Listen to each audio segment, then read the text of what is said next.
selaku Direktur Utama PT FKS Food Sejahtera, dan juga Bapak Charlie Munggar selaku Direktur di dalam ruangan Public Expose hari ini. Karena keterbatasan kondisi, maka Public Expose ini diselenggarakan secara online, dan kepada Bapak Ibu nantinya yang memiliki pertanyaan, saran, masukan, komentar dapat mengetik di dalam menu Zoom yang ada pada gadget atau gawai Bapak Ibu masing-masing. Sekali lagi saya ucapkan selamat datang di acara Public Expose PT FKS Food Sejahtera hari ini.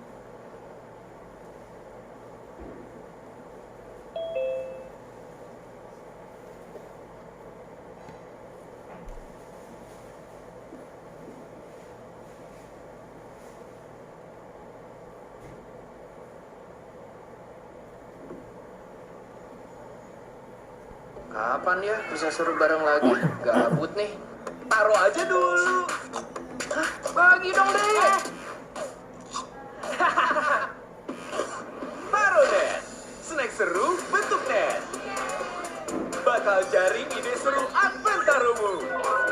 Besok ya. Dah. Adventaro. Adventure bareng Taro. Gak ada batas, serunya puas. Taro, petualangan tanpa batas. Baik, dalam agenda hari ini kita akan mulai dengan paparan kondisi keuangan dan kemudian dilanjutkan dengan peluncuran produk ataupun destinasi pemasaran baru yang dimiliki oleh perseroan, kemudian kondisi operasional, peningkatan upaya kinerja, dan terakhir tanya jawab. Tanpa berpanjang-panjang lagi, saya silakan kepada Bapak Lima Hussein untuk dapat menyampaikan paparannya terkait dengan kondisi keuangan perseroan. Silakan. Selamat siang Bapak Ibu yang saya hormati. Salam sehat kepada kita semuanya. Terus sehat, terus menjaga kesehatan Bapak-Bapak dan Ibu semuanya. Pertama saya ingin memberikan update yang kita hari ini juga baru melakukan grup tahunan AISA, yang sudah berjalan dengan lancar. Pemegang saham sudah menyetujui seluruh usulan dalam agenda masing-masing. Kami bersyukur dan terima kasih kepada semua pemegang saham kami, komisaris kami, dan juga semua stakeholder kami. Ya, paparan kondisi keuangan saya ingin sharing yang pertama. Jadi yang pertama ialah kalau dari laporan keuangan kita, kalau dari segi penjualan kami menunjukkan kenaikan sekitar 1%, dan laba bruto mengalami penurunan di laba bruto kalau dilihat di sini, laba bruto kami di bulan Maret 2021 kami mencapai sekitar 92 miliar versus dengan tahun lalu sekitar 106 miliar. Ini ada penurunan sekitar 13%. Penurunan ini ialah dari segi gross profit margin, ianya menurun dari tahun lalu sekitar 30 menjadi 26%. Jadi saya sharing dulu yang pertama. Kalau dari penjualan menunjukkan kenaikan sekitar 1% dari total sales. Tapi actually sebenarnya dari segi sales volume kami malah sudah mencapai dari segi sekitar hampir 16% kenaikan sales volume-nya. Ini kenapa dan apa yang terjadi? Jadi dari segi strategi kami di tahun 2021 ialah to make produk kita lebih available di pasar dan juga untuk meng-attract lebih banyak distributor dan sub-distributor untuk memasarkan barang kita di pasar. Jadi malah dengan begini volume kita menaik dan kita juga boleh mencapai demand distribution yang lebih besar dari tahun 2019. That's one of the key objective. Nah, kedua, apa yang terjadi di laba bruto? Kalau dari segi laba bruto, dari segi gross profit margin, ya, jadi I think di tahun 2021 ini tantangan yang paling besar untuk kami ialah dari segi kenaikan harga bahan baku. Kalau dilihat dari segi harga bahan baku seperti tepung terigu dan juga tepung jagung, ianya sudah naik lebih dari 10% di tahun 2021 untuk Q1. Alright, ini masih menunjukkan kenaikan kondisi harga bahan baku. Mam si Aris, Mam. Sepertinya akan menunjuk sampai ke akhir tahun.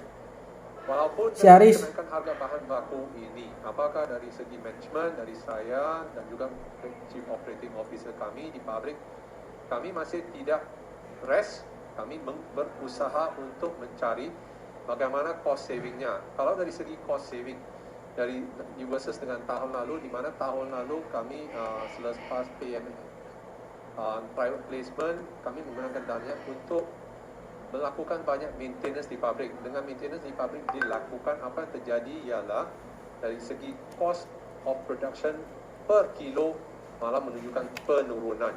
Di Q pertama kami menurun sekitar versus tahun lalu sekitar 100 sampai 200, dan kita akan continue untuk menurun dari segi cost of production sampai di akhir tahun. Jadi ini inisiatif yang kami melakukan dari segi untuk membantu untuk dari segi gross profit marginnya. Nah, kita juga mencari formulasi yang baru supaya untuk membantu cost of goods sold dengan kenaikan bahan baku ini. Nah, dari segi laba usaha, kalau di compare tahun ini kita mencapai, di Q pertama kita mencapai sekitar hampir 4,8 miliar, di versus dengan tahun lalu sekitar 36 miliar. Tapi di tahun lalu apa yang terjadi kalau dilihat di line yang seterusnya, di mana laba komprehensif tanpa penghasilan lain-lain. Jadi kalau tanpa penghasilan lain-lain, tahun lalu ada 23 miliar, di versus dengan tahun ini kita mencapai sekitar 3,8 miliar. Ini sudah menunjukkan sekitar 116% kenaikan.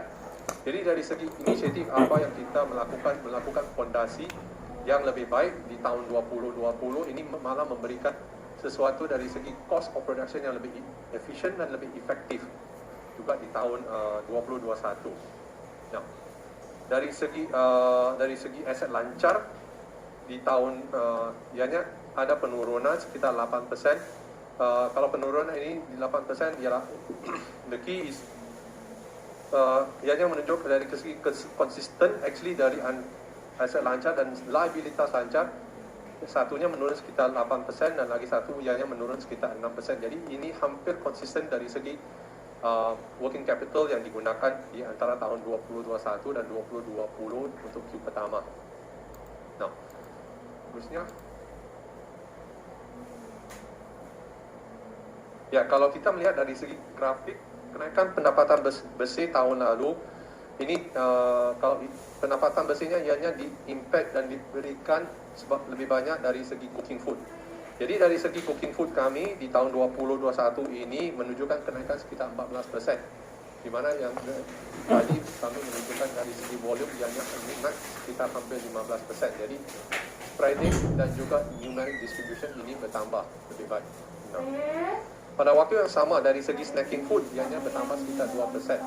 Kenapa snacking food malah tidak sebegitu agresif? Jadi kalau di Q pertama tahun 2021 ini kita sempat terjadi kasus lonjakan di bulan 1 dan bulan 2 yang dimana dari pemerintah melakukan sesuatu yang positif untuk membantu mengkontrol spreading dari segi COVID. Jadi ini yang dibantu dari pemerintah, tapi kami masih tetap menunjukkan kenaikan sekitar 2% di awal tahun.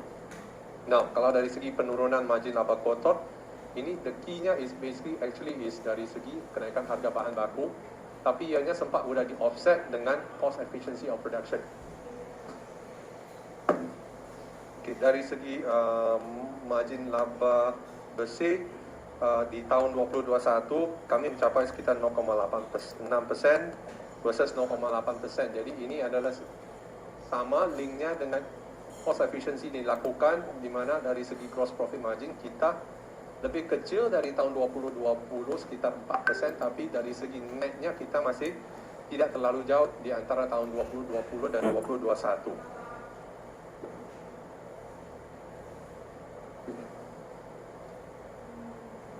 Dari segi laporan arus cash di tahun 2021, di mana yang menunjukkan dari segi operational kita menunjukkan sekitar negatif 57 miliar. Nah, kenapa kita menunjukkan negatif 57 miliar di Q pertama? Jadi, I think dari segi historis, kan Aisyah banyak punya hutang-hutang dengan kreditor yang lain. Dengan eksekusi PMT HMT kami punya dana untuk membantu untuk melakukan pelunasan kepada APA kreditor kami, supaya untuk kami boleh menegosiasi untuk term-term yang lebih baik dari segi dengan supplier. Nah, itu yang pertama dilakukan. Kalau dari segi investasi, nah investasi kita menggunakan belanja sekitar 14,4 miliar. Investasi ini dilakukan ialah sebab berlanjutan dari tahun 2020 kami melakukan peremajaan dari segi equipment dan machinery untuk membantu untuk cost efficiency yang akan berterusan di sepanjang tahun sampai di akhir tahun ini. Right? Nah, jadi dari segi net cash-nya kami mengalami actually penurunan sekitar 72 miliar versus tahun lalu. Okay. Peluncuran produk baru dan destinasi pemasaran baru kami. Now, untuk sharing dengan semua stakeholder. Jadi dari segi basic food, kami consumer staple food di tahun 2021, yang pertama di bulan 2 kami meluncurkan mie superior yang dari segi packagingnya lebih terjangkau kepada masyarakat. Nah, kalau dulu produk kami lebih lebih bulky dan biasanya ke toko-toko atau street food vendor. Nah, di tahun 2021 ini juga kami mencari ke retail. Jadi kan I think one of the challenge dengan kondisi COVID is setiap orang mempunyai dampak, mempunyai impact. Jadi kita melakukan sesuatu dari segi packaging yang lebih terjangkau yang kita luncurkan di tahun 2021. Nah, pada waktu yang sama kami juga melakukan panen jagung. Ini diluncurkan di akhir 2020. Ini ialah untuk one of the interesting ialah di Indonesia kan setiap lokasi mempunyai karakteristik yang berbeda. Dengan karakteristik yang berbeda, ini kita meluncurkan panen jagung untuk daerah-daerah tertentu ya di Indonesia. Now, apa yang terjadi kalau dari bihunku seperti biasa dari dulu kita mempunyai bihun goreng, soto, dan ayam bawang. Nah, sebagai satu perusahaan FMCG juga kami mesti mencari new product development. Di bulan Juli 2021 kami meluncurkan produk asam pedas bihunku ke pasar. Ini per hari ini ianya masih tersebar lebih banyak ke general trade market. Now, the next thing is kita akan melihat dari segi gaining of traction ini sudah mulai membaik. Kita akan juga nanti targetnya ke bahagian modern trade. Nah, di modern trade untuk snacking. Di snacking di tahun ini di sekitar bulan Juli kita juga meluncurkan taruh jumbo pack. Okey, kalau dulu kan ianya sampai di family pack. Kenapa kita menggunakan jumbo pack? Now, one of the thing is di pasar dengan kondisi banyak yang work from home, kita mencari sesuatu yang lebih cost efficient untuk diberikan kepada semua konsumer. Jadi kita ini mempunyai potensi waktu diluncurkan di akhir bulan Juli dan bulan 8 ini sudah juga menunjukkan traction di beberapa modern trade channel. Now, apakah kita berhenti di sini? Now, the next thing yang seperti di sebelah kanan yang kosong, rencana peluncuran produk baru di kuartal keempat 2021. Kita juga akan dalam proses untuk menyediakan untuk peluncuran extruder snack dan chips yang baru yang akan berjalan terjadi di keempat tahun ini. Sementara itu dulu dari segi produk baru. Jadi kita sebagai perusahaan FMCG yang sempat sepi untuk 3-4 tahun, kita mulai ke produk-produk baru dan ini akan mempunyai investasi supaya produknya boleh grow dan sustain ke depan.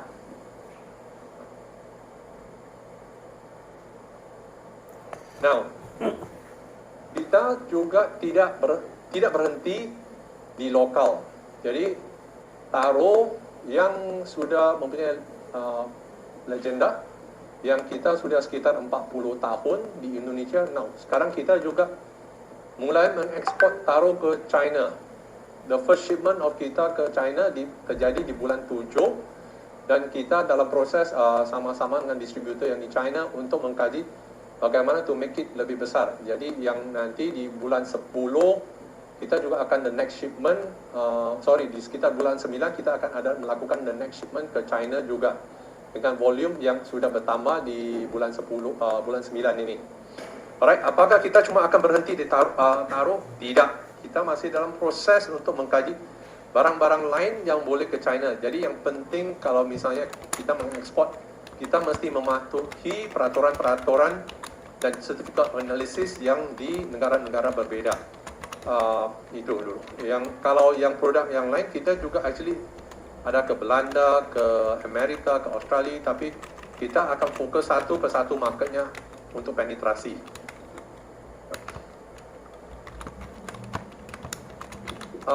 Paparan kondisi operasional. Nah, kalau dari segi kegiatan operasional, ianya masih tetap berjalan seperti biasa di tahun 2021 ini. Ya, salah satu tantangannya yang kami, bukan cuma kami, saya rasa semua orang juga menghadapi ialah penerapan protokol kesehatan yang ketat di setiap pabrik. Jadi salah satu challenges-nya ialah kami dengan mengambil posisi yang ketat, strict, apa yang terjadi ialah kadang-kadang kalau terjadi satu suspek, kami akan melakukan tracing sampai kadang-kadang harus kami rumahkan berpuluhan orang. Tapi ini syukur kita melakukan dengan baik, terjaga supaya tidak perlu dilakukan apa-apa shutdown. Jadi misalnya kalau satu karyawan di rumah, dia close contact dengan siapa, kita mulai tracing ke semua orang. Jadi kita melakukan itu. Nah, pada waktu yang sama juga kita melakukan peningkatan standar kualitas food and safety FSSC 2020 yang terjadi di pabrik PME. Di pabrik PME kita melakukan ekspor juga. Jadi kalau ekspor kita melakukan ke Amerika per hari ini. Jadi kita tetap menjaga itu dan juga kita akan melakukan di GMP, ISO juga tetap akan dimaintain. Okay, dari segi peningkatan kinerja. Now, kalau I think saya rasa satu is this. Yang penting ialah kita tidak melihat COVID sebagai sesuatu yang negatif, tapi dari semua direksi kami melihat sesuatu yang positif di mana kami dipush lebih banyak lagi untuk melakukan efisiensi dari segi cost of production, dicari juga yang mana raw material, packaging material supaya lebih efisien untuk production kami. Jadi kami sudah ketemu beberapanya dalam proses untuk trial and error untuk memastikan kita boleh melakukan eksekusi, dan bila dilakukan eksekusi, kualitas barang akan tetap terjaga. Okay. Now, pada waktu yang sama, apa yang penting ialah juga dari segi logistik. Jadi one of the challenge kalau di kita semuanya ialah logistik di negara kita mencari what is the best supply chain and logistik supaya cost-nya lebih rendah, bekerja sama dengan distributor untuk supaya at front and back logistiknya terjaga dengan cost yang paling lebih baik. Nah, pada waktu yang sama juga kita juga melakukan cara untuk meningkatkan produktivitas di semua pabrik yang kita per hari ini. Besok kan finalnya. Mana seru nonton sendiri. Taruh aja dulu. Taruhnet, snack seru bentuk net. Bakal jaring ide seru Adventarumu. Lanjut. Adventaro, adventure bareng Taro. Gak ada batas, serunya puas. Taro, petualangan tanpa batas. Baik, terima kasih Pak Vincent atas paparannya, dan kita akan lanjutkan dalam sesi yang mungkin menjadi penantian dari banyak Bapak Ibu sekalian. Terkait dengan pertanyaan, kami melihat banyak sekali antusiasme dari Bapak Ibu sekalian di dalam menu pertanyaan ini. Jadi kami meminta waktu Bapak Ibu sebentar bagi kami untuk menampilkan pertanyaan yang akan nanti direspons oleh Pak Vincent. Tim teknis boleh tolong dibantu layarnya dari awal supaya ya chatnya bisa kelihatan. Oke, dengan dari Pak Michael sedang menyiapkan dari segi teknisnya. I think mungkin dari saya akan melihat juga beberapa item yang mungkin bisa di-sharing dulu.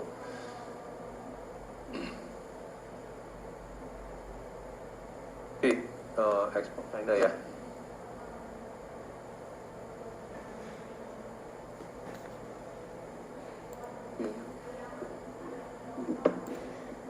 Albertus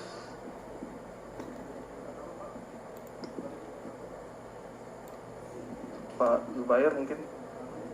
Oke. Oke, tes. Oke Pak. Oke, Silakan Pak. Oke, thank you. Jadi dari Pak Zubir dan Pak Albertus ya, berkenaan Taro. Jadi utilitas di pabrik untuk Taro ini masih sekitar running about. Dari segi pabrik kita masih mempunyai sekitar 40 sampai 50% fasilitas yang kita boleh masih gunakan. Now, apakah operating profit margin Taro? Jadi Taro mempunyai dua dampak di tahun 2021 ini. Satunya ialah dari segi tepung terigu, keduanya dari segi e-ticket. Jadi salah satunya challenge untuk e-ticket di tahun 2021 ialah dari segi supply chain global. Jadi dari segi supply chain global, dari segi containerized, semuanya mempunyai dampak kenaikan harga dan kadang-kadang susah untuk mendapatkan. Jadi dari segi e-ticket sempat terjadi lonjakan yang besar di sekitar bulan 4 dan 5 yang akan memberikan dampak di Q kedua. Tapi di Q ketiga ianya sudah mulai stabil. Now, that's the thing. Now, Taro juga melihat dari apa yang terjadi di beberapa tahun ini banyak melakukan heavy promotion activities. Jadi dari tim Chief Marketing Officer kami yang bergabung di bulan 6, kita sudah mulai melakukan rombakan kepada aktivitas-aktivitas yang akan terjadi di Taro supaya cost kita lebih efisien, supaya untuk boleh mencapai di pasar. That's one thing. Jadi, I think dari kita semuanya tahu, seperti tadi kami men-sharing dari segi advertisement Taro. Kalau Taro sempat sepi sekitar 4 tahun, dan malah dari kita sekarang sudah menunjukkan TV commercial. Dengan TV commercial itu diluncurkan di sekitar bulan 7, walaupun dengan terjadi PPKM, penurunan penjualan tidak sebegitu seperti kali pertama kita semuanya mengalami PSBB. I think that's one thing. Dari PT Askara selaku perusahaan pasti belakang ini Pak, kalau dari segi PT Askara, the thing is itu di tangan pemegang saham dari kami yang tidak boleh menjawabnya. Tapi dari segi pasti mereka masih tetap memegang sekitar 56% ya Pak. Ya, jadi dari itu mereka tetap masih memegang sekitar 50%, itu tidak akan, sepertinya tidak akan melakukan apa-apa perubahan Pak. Alright, that's the thing. Apakah Fish menekan COGS AISA? Fish dan AISA adalah dua perusahaan yang berbeda, bergerak dalam bisnis yang berbeda. Jadi Fish ianya bergerak dari segi bungkil kedelai dan kacang kedelai yang tidak ada kaitan linknya dengan AISA, di mana AISA mempunyai bisnis dari segi tepung terigu dan e-ticket, jadi tidak ada linknya di mana-mana. Apakah AISA masih berencana melakukan right issue? Kita akan melihat kondisi yang mana yang paling tepat pada waktu yang betul, pada waktu yang tepat kita akan mengannounce-nya kepada semua orang. Apakah AISA diproyeksi mencetak profit 1T setahun? Pak, saya biar jujur aja, kalau di tahun 2020 itulah menjadi extraction profit dari per hari ini. Jadi tahun ini kita melihat sesuatu kondisi yang normal dan dari segi profitnya akan bergerak lebih baik. Cumanya di tahun ini the different impact ialah dari segi tepung terigu, e-ticket yang punya cost yang menaik, tapi dari segi komoditas kalau dilihat biasanya komoditas punya cycle mereka. Jadi mereka akan ada peningkatan dan penurunan. Jadi the key is bagi saya, seperti saya sharing tadi, kita melakukan cost efficiency yang tetap berjalan sampai kemana-mana.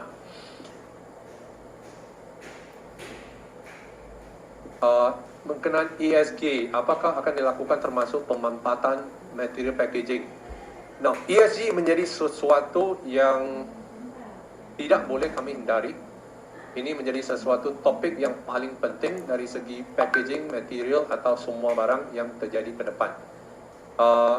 Kita dari segi pemerintah, kita akan tetap support ke pemerintah dan juga apa yang diperlukan oleh consumer. Now, there is dua challenge saja dari segi economic sustainability and also dari social responsibility. Dari kami di bagian direksi dan management, kami akan cuba mencari what is the right balance untuk ini. Apakah kita akan mencari yang mana material packaging yang lebih baik dan lebih environmental friendly? Kita tetap akan mencari ke sana. Tapi apakah misalnya yang paling baik is menggunakan kertas, tapi trust me, the cost kalau menggunakan kertas kita akan kosnya akan bertembang lebih banyak, tapi kita mencari what is the best packaging yang kita mencari seperti di negara barat, apa yang mereka lakukan supaya kita masih tetap boleh kompetitif untuk penjualan barang-barang kita. Nah, apakah fish akan menjadi INDF?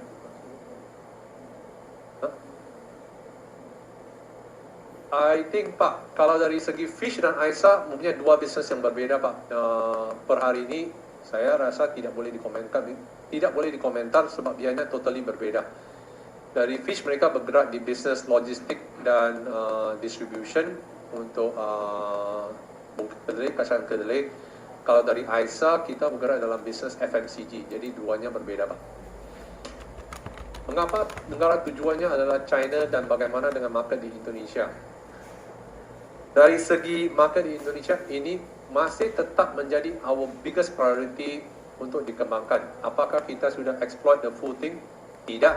Kami masih melihat masih mempunyai white space yang besar untuk barang-barang yang seperti kita produksi per hari ini. Kenapa negara tujuan di China? Kita melihat China adalah satu pasar yang besar, yang vibrant, always changing. That's why kita juga untuk bergerakkan taruh ke China. Dan apakah barang lain juga akan bergerak ke China? Yes, kita akan ke sana juga. Dan kita sedang komunikasi dengan distributor di sana. Persaingan bisnes FMCG. Okay. Nah, dari segi FMCG, I think there is a white space di sana. Apakah Aisyah tetap akan mempunyai opportunity untuk memenangkan pasar ini? The key is, I think, kita mempunyai homework yang banyak. Sebab kita sempat sepi sekitar 3-4 tahun. Tapi dari segi apa yang kami melihat di Q pertama tahun ini dan Q kedua tahun ini, volumenya sempat sudah growth. Dari segi distribution channelnya sudah bertambah. Dari segi cost efficiency kita mencari untuk bagaimana di-improve lagi. Jadi kita tetap masih akan rasa ini mempunyai potensi yang besar, dan juga Indonesia is a consumption market, dan kita juga memproduksi apa yang diperlukan di Indonesia. Okey, target penjualan di Aisyah di tahun 2021, I think kalau kita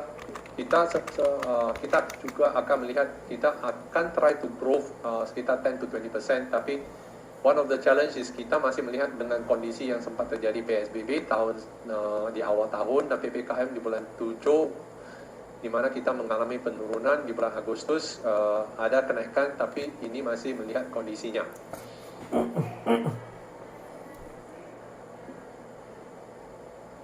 Okey, dari segi 50 miliar untuk capex, kita sampai per hari ini kita sudah sekitar realisasi sekitar 14 miliar. Jadi ini masih dalam proses untuk dikaji. I think dengan kondisi challenging begini, apakah kita akan fully execute dari 50M? Kita akan mencari where are the pain point, where are the priority, yang supaya kita menggunakan dana yang ada di tangan kita dengan lebih efisien.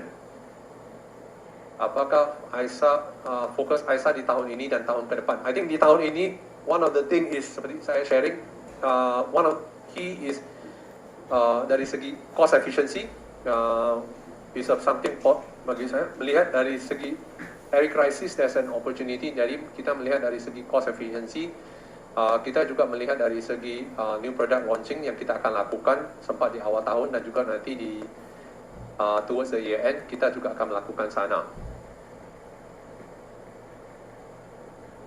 Okey, untuk meningkatkan profit margin, okey, kalau untuk meningkatkan profit margin, the thing is, pertama, growth of revenue kita akan melakukan portfolio selection. Jadi dengan kenaikan harga tepung terigu, I think dan tepung jagung, kita juga akan melakukan which is the most profitable portfolio to select dari segi consumer food dan juga dari segi snacking food. Now, itu yang pertama. Nah, dari segi supply chain, dari segi production cost, dari segi human resources, kita ianya sudah dikaji dan beberapa akan mulai diproses untuk dieksekusi juga di tahun ini.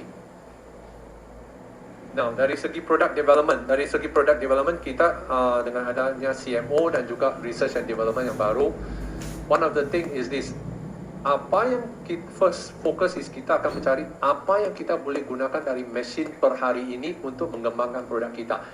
Now, one thing seperti snack. Jadi snack seperti saya sharing tadi, dari segi taruh kita mengeluarkan jamu pack to reach, sebab orang lebih banyak di rumah sekarang.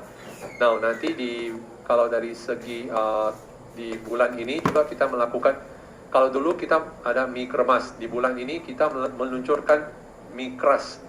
Kalau kremas dulu kita, apakah yang masih enak? Bagi saya masih tetap bagus, tapi kadang-kadang dengan perubahan consumer, mereka tidak, agak malas kadang-kadang untuk membuka lagi satu sachet untuk seasoningnya. Jadi malah di bulan ini kita udah keluarkan produknya yang tidak diperlukan satu seasoning sachet. Dari sana kita mencari cost saving dan juga langsung sedia untuk dimakan. Itu yang dari segi keras, dan itu kita akan juga mencari flavor-flavor yang baru.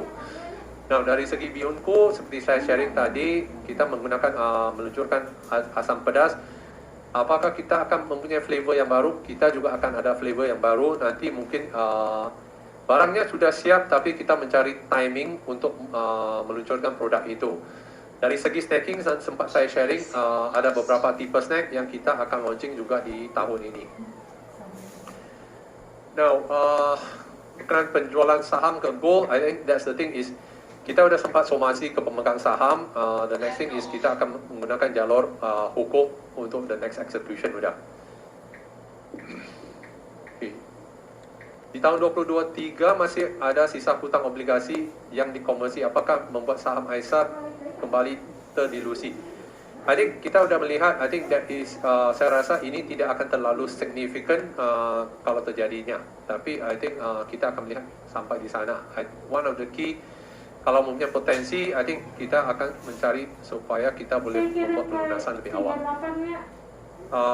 Seberapa yakin dari segi manajemen Aisyah bisa melakukan turnaround? I think kita melihat dari stabilisation di tahun 2020, di mana dari segi fondasi sudah dibangunkan di tahun 2021 ini. Dari segi management team kita sudah complete dengan adanya Chief Marketing Officer, adanya CFO, adanya juga dengan supply chain head.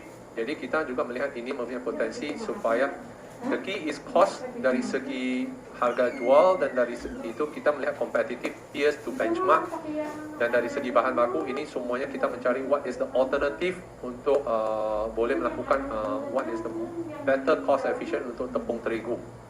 That's the thing. Masih Pak, wah ini speed up sekali ya Pak ya. Kita melihat banyak antusiasme dari stakeholder Aisyah gitu ya. Kalau kita lihat memang poin-poinnya tadi ada beberapa hal yang sama, seperti bertanya mengenai masa depan Aisyah, bagaimana, kemudian tentang utilitas, utility rate kita, dan sudah Bapak sampaikan tadi. Terus kemudian juga tentang hal-hal yang berada di luar perseroan gitu ya, yang terkait dengan tadi ada entitas yang disebutkan PT Askara, PT FIS, begitu, saya FIS gitu ya, itu di luar kewenangan kita untuk bisa menjawab, karena pemegang saham kita sampai saat ini pengendalinya masih tetap PT Pangan Sejahtera Investama. Kemudian tadi banyak yang antusias Pak, produk baru kita di pasaran. Bagi Bapak Ibu yang hari ini penasaran, mungkin bisa ke tempat swalayan masing-masing begitu ya. Kalau nanti nggak ketemu barangnya, boleh nanti di email ke saya, nanti biar kita sama-sama cari kalau memang nggak ketemu. Terus kemudian antusiasme terkait juga dengan China Pak sebagai market baru begitu ya. Kita lihat optimisme yang ada tadi juga sudah disampaikan. Terus kemudian juga tentang hal-hal yang sudah berjalan.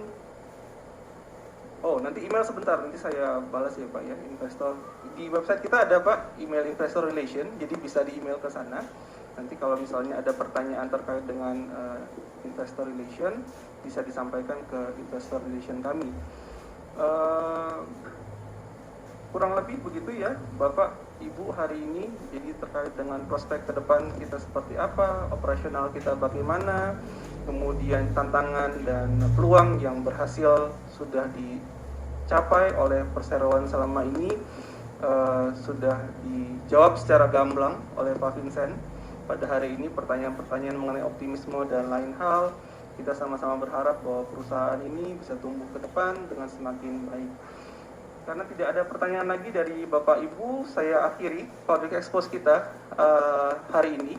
Sudah berlangsung cukup panjang, begitu ya. Terima kasih atas antusiasme Bapak Ibu sekalian. Sampai bertemu lagi di lain waktu dan kesempatan. Selamat siang, sampai jumpa. Salam sehat. Salam sehat.